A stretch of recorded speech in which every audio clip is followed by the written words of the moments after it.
கொஞ்சம் அதை திருத்தி சொல்றேன். புலுகர் பெருமானே,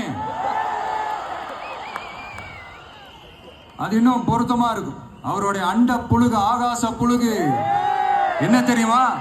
பெண்களுக்கு பாதுகாப்பு தமிழ்நாட்டில் எங்க போனாலும் கொட்டி கிடக்குதான்.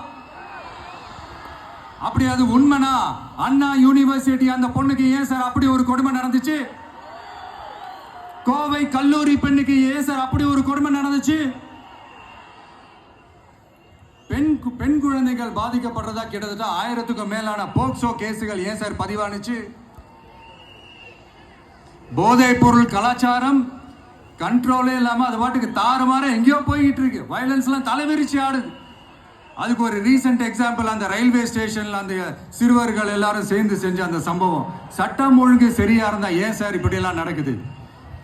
சட்டம் ஒழுங்கு சரியா இருக்கணும்னா முதல்ல தமிழ்நாட்டுக்கு ஒரு டிஜிபி வேணும் சார். எங்க சார் போனார் அவரு? எங்க அவரு? சும்மா இந்த ஆக்டிங் ஆபீசரை வச்சுக்கிட்டு அரசாங்கத்தை நடத்துனீங்கன்னா இப்படிதான் சட்டம் ஒழுங்கு சந்தி சிரிக்கும். முதல்ல தமிழ்நாட்டுக்கு ஒரு டிஜிபியை போடுங்க சார். அதுக்கப்புறமாச்சும் சட்டம் ஒழுங்கு சரியாகுதான்னு பார்ப்போம்.